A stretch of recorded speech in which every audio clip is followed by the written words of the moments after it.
आप हैं आपके अपने channel we the people of India पर।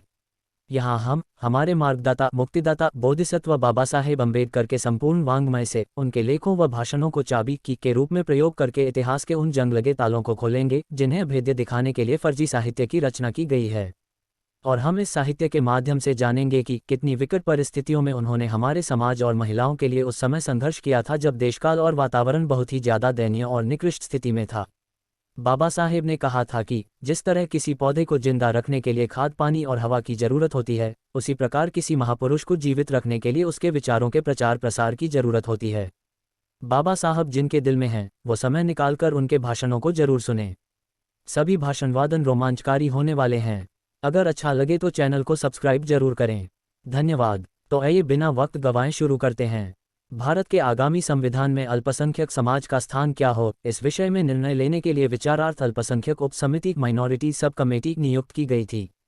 अल्पसंख्यकों की समस्याओं के बारे में निर्णय किए जाने के संबंध में मुस्लिम, अछूत, यूरोपीय, ईसाई, एंग्लो इंडियन आदि समाजों के अल्पसंख्यक प्रतिनिधियों ने आपस में विचार विनिमय कर आम सहमति से जो अनुबंध तैयार किया था वह यहाँ दिया जा रहा है। इस अनुबंध में कुल 11 मांगें रखी गई थीं और उसी अनुपात में प्रांत प्रतिनिधियों की संख्या तय की गई थी। अल्पसंख्यक वर्ग की आम मांगें।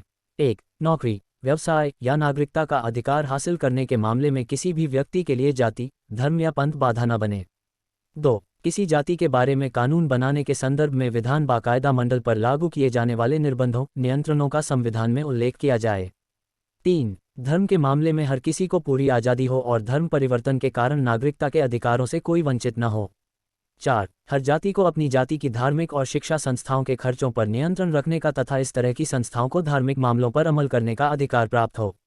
5. धर्म, संस्कृति, व्यक्ति विषयक कानून, शिक्षा का प्रसार, भाषा का संवर्धन और धर्मदाय संस्थाओं का प्रसार आदि के बारे में सभी अल्पसंख्यक जातियों को पूरी सुरक्षा प्रदान किए जाने की व्यवस्था संविधान में की जाए और सरकार और स्थानिक स्वराज संस्थाओं को मिलने वाली सहायता राशि में भी उनका न्यायपूर्ण हिस्सा हो। 6. हर जाति को नागरिकता के अधिकार होना चाहिए। 7. सभी मंत्रिमंडलों में मुस्लिम और अन्य अल्पसंख्यकों को ज़्यादा से ज़्यादा शामिल करने की परिपाटी शुरू करें। 8. अल्पसंख्यक जातियों के हितों की रक्षा के लिए और उनकी उन्नति के लिए केंद्रीय और प्रादेशिक विभागों की स्थापना की जाए। अलग चुनाव क्षेत्र का अधिकार।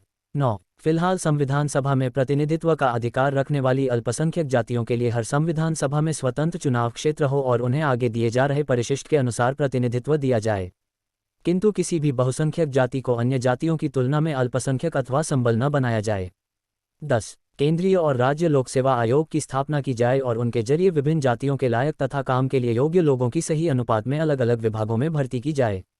इस तत्व पर अमल करने का सुझाव गवर्नर जनरल एवं गवर्नर को दिया जाए और समय समय पर इन सेवा भर्तियों की जांच की जाए। 11. किसी जाति की धार्मिक और सामाजिक रीतियों के संदर्भ में बने बिल का संविधान सभा में शामिल उस जाति के 2/3 सदस्य विरोध करें तो उस बिल के अमल को स्थगित किया जाए। 1 साल के बाद भी उक्त बिल में जाति संबंधित विरोध को अमान्य कर बदलाव लाने से अगर संविधान सभा इनकार करती है तो उस बिल को मंजूरी देने अथवा न देने का अधिकार गवर्नर जनरल को हो। ऐसे बिल के कानूनी पक्ष को लेकर उस जाति के 2 सदस्य उच्चतम न्यायालय में फरियाद कर सकते हैं। विभिन्न जातियों को मिलने वाले प्रतिनिधियों की संख्या। भारत की वरिष्ठ एवं कनिष्ठ संविधान सभा में अलग अलग जाति के कितने प्रतिनिधि हों, इस बारे में मसौदे में यह परिशिष्ट नक्की किया गया था। डॉक्टर बाबा साहेब अम्बेडकर ने अपने तथा राव बहादुर आर श्रीनिवासन के हस्ताक्षर के साथ अछूतों के खास प्रतिनिधित्व के लिए एक आवेदन अलग से समिति के सामने पेश किया था। अछूतों की मांगों के बारे में महात्मा गांधी की भूमिका को जनता के सामने स्पष्ट करने के लिए डॉक्टर बाबा साहेब अम्बेडकर ने लंदन से 13 नवंबर 1931 को जो खत भेजा था उसमें लिखा था, हिंदुस्तान के राष्ट्रीय अखबारों ने मेरे खिलाफ जो जहर उगलने और गलतफहमियां फैलाने की मुहिम छेड़ रखी है उसके कई चुनिंदा नमूने मुझ तक पहुंच चुके हैं।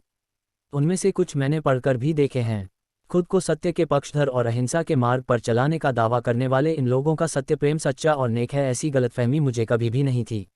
इसीलिए विपरीत और सच झूठ की छानबीन किए बगैर उन्होंने जो कुछ लिखा है उसे पढ़कर मुझे अचरज भी नहीं लगा और मैं निराश भी नहीं हुआ। ऐसा नहीं कि गांधी जी केवल अछूतों को अलग मतदाता संघ न मिले यह नहीं चाहते थे, गांधी जी तो यह भी नहीं चाहते थे कि अछूतों को अलग प्रतिनिधित्व मिले। अछूत हिंदू हैं और इसीलिए उनके लिए अलग आरक्षित जगहों वगैरह की कानूनन व्यवस्था किए जाने की भी जरूरत नहीं है, यह गांधी जी का पक्का दुराग्रह था। अछूतों के बारे में गांधी जी का विरोध जिस हद का था उसके अनुसार वह तय कर चुके थे कि भले मेरी गर्दन कट जाए लेकिन हिंदुओं से अलग अछूतों को कोई हक मिले ऐसा मैं होने नहीं दूंगा। अछूतों को लेकर गांधी जी का जो विरोध था इस तरह का था, लेकिन वह कहते यही रहे थे कि इसमें अछूतों का आत्मघात है और यही वजह है कि मैं इसका विरोध कर रहा हूँ। इस तरह की बातें कहकर वह अपने प्राणांतिक विरोध का दुनिया के सामने समर्थन कर रहे हैं। और ऊपर से इसमें अछूतों का ही आत्मघात है, इसीलिए मैं विरोध कर रहा हूँ कहते हुए अपने इस जानलेवा विरोध का वे समर्थन भी कर रहे हैं। यही वास्तविक स्थिति है। गांधी जी के विरोध का यह स्वरूप ठीक से जान लेने के बाद आज जो 2-4 अछूत नेता मेरे विरोध में हैं वे भी अपना विरोध छोड़ देंगे। इससे मन ही मन गांधी जी भले खुश हो जाएं, लेकिन उनके दुराग्रह के बारे में मैं इतना ही कहूंगा कि अछूतों का कल्याण उनके जैसे सवर्ण से अधिक मुझ जैसे अछूत को ही ज़्यादा अच्छी तरह से समझ में आएगा। अपना यही मत व्यक्त करते हुए मैं सभी स्वाभिमानी अछूत जनता के हृदय की बात व्यक्त कर रहा हूं, इसका मुझे विश्वास है। अल्पसंख्यकों के सवाल पर सर्वसहमति से कोई निर्णय नहीं हो रहा। यह बात ध्यान में आते ही ब्रिटिश मुख्य प्रधान मैकडोनल्ड ने प्रस्ताव रखा कि अल्पसंख्यकों के सवाल पर निर्णय के लिए मुख्य प्रधान को समिति के सदस्य सर्वसहमति से विवाद चुने और वह जो न्याय करेगा उसे हम स्वीकार करेंगे, इस अर्थ को व्यक्त करने वाला लिखित निवेदन दें। मुख्य प्रधान से न्याय की गुहार करने वाले इस लिखित निवेदन पर अन्य सदस्यों की तरह गांधी जी ने भी हस्ताक्षर किए। लेकिन डॉक्टर बाबा साहेब अम्बेडकर का अपनी मांगों पर इतना अटल विश्वास था कि उन्होंने इस निवेदन पर हस्ताक्षर नहीं किए। इस बारे में डॉक्टर बाबा साहेब अम्बेडकर ने अपना स्पष्टीकरण प्रकाशित किया है। बाबा साहेब अम्बेडकर का खुला खुलासा। जैसे कि पहले ही बताया गया था, निजी अल्पसंख्यक उप समिति की कोशिशें असफल रहीं और इस कारण अल्पसंख्यकों के मुद्दे से करीब से जुड़ी पार्टी द्वारा इस मसले का हल हो पाना असंभव है, ऐसा ही सबको लगने लगा। इस पराजय की खोज में कई लोग लगे हुए हैं। पिछले हफ्ते हुई खुली बैठक में गांधी जी ने स्पष्ट रूप से अपने मतानुसार सुलह न हो पाने के कारण बताएं। अल्पसंख्यक वर्ग के प्रतिनिधि और स्वयं प्रधानमंत्री की तरफ से गांधी जी की सोच का सही जवाब दिया गया। इसमें कोई शक नहीं कि गांधी जी ने जो कारण बताए उनके अलावा भी कई बातें हैं जो सुलह के लिए घातक सिद्ध हुई। हालांकि सबसे घातक थी खुद गांधी जी की कुछ जातियों के बारे में कलुषित बुद्धि तथा अलग अलग जातियों में भेदभाव करने की उनकी प्रवृत्ति। खासकर अपनी अध्यक्षता में बुलाई जा रही निजी समिति में दलित वर्गों के बारे में उन्होंने जो नीति अपनाई उसकी तरफ मैं जनता का ध्यान दिलाना चाहता हूं। अल्पसंख्यक के नाते हम 2 मांगें रख रहे हैं, जिंदा रहने की आज़ादी और अपनी संपत्ति की रक्षा हो। इसके लिए हमें मूलभूत अधिकार मिलें और साथ ही अछूत का कलंक दूर करने का विश्वास दिलाया जाए, यह हमारी पहली मांग है। दूसरी मांग है विधिमंडल से या कार्यकारी सभा से हमारे हकों को नुकसान न पहुंचे, इसलिए विधान सभा में हमें प्रतिनिधित्व मिले। अन्य छोटे बड़े अल्पसंख्यक समुदायों की मांगें कुछ इसी तरह की हैं। मुस्लिम और सिखों के संदर्भ में गांधी जी ने इन दोनों मांगों को स्वीकार लिया है, लेकिन अछूतों को विशेष प्रतिनिधित्व देने की बात वे नकार रहे हैं।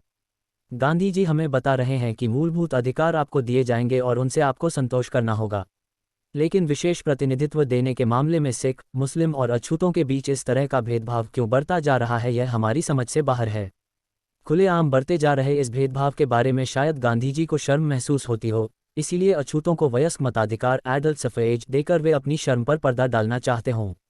इस तरह का भेदभाव बरतने की नीति जिस भावना से उपजी है उसकी क्षुद्रता वयस्क मताधिकार देकर कतई कम नहीं होगी, क्योंकि मतदान की इस पद्धति का केवल अछूतों को ही नहीं वरन सबको लाभ मिलेगा। वयस्क मताधिकार जब तक सब पर लागू रहेगा तब तक अछूतों की स्थिति में कोई फर्क नहीं आएगा। आज की ही तरह वे मतदाताओं में भी अल्पसंख्यक ही रहेंगे। साथ ही एक और सवाल भी उठेगा कि अगर अछूतों के हकों की रक्षा केवल वयस्क मतदान पद्धति से ही संभव है तो फिर मुस्लिमों के हितों की रक्षा भी इसी तरीके से क्यों संभव नहीं है। सबके मतानुसार सिख और मुस्लिम दोनों आर्थिक रूप से संपन्न हैं, उनमें संगठितता और नागरिकता के हकों का वे पूरे अर्थों से उपभोग कर रहे हैं। लेकिन अछूतों की स्थिति इसके विपरीत है।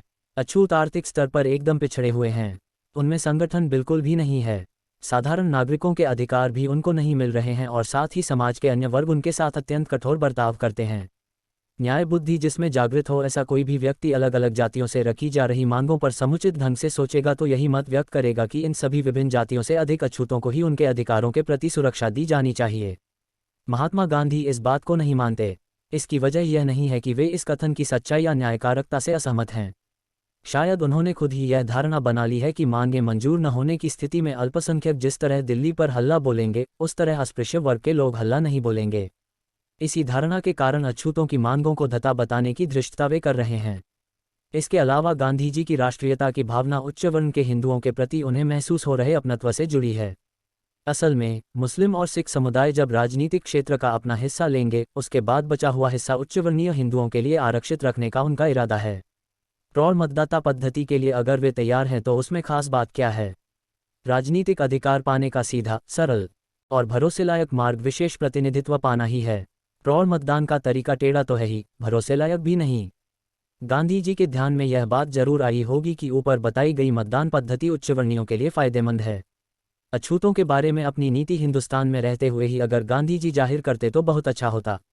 दुर्भाग्य की बात यह है कि हिंदुस्तान में रहते हुए उन्होंने अछूतों को इस बात की भनक तक नहीं लगने दी कि वे विशेष प्रतिनिधित्व की उनकी मांग के खिलाफ हैं।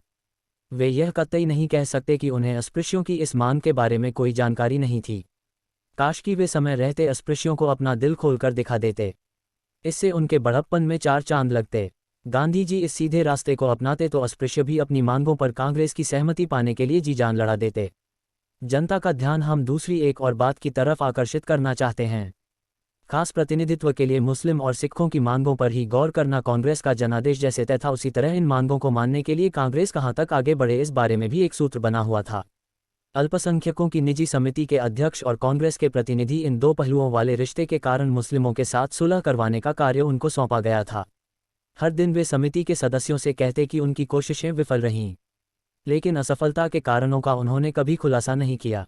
मुस्लिम अपने 14 मुद्दों पर अड़े रहे और महात्मा गांधी कांग्रेस की नीतियों से बंधे रहे और इन्हीं वजहों से सुलह होना संभव नहीं हो पाया, ऐसा अन्य सदस्यों को लगा।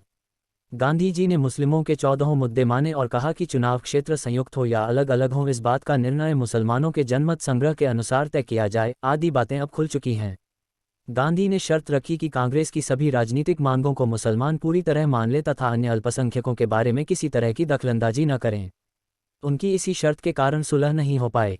मुसलमानों के साथ सुलह की बातें करते हुए गांधी जी कांग्रेस के निर्देशों में अपनी पसंद के अनुसार बदलाव करते या कभी उन निर्देशों की धज्जियां भी उड़ाते, लेकिन अस्पृश्यों या अन्य अल्पसंख्यकों के साथ जब सुलह की बातें शुरू होती तब वे मूल निर्देश ज्यों के त्यों उनके मुंह पर दे मारते।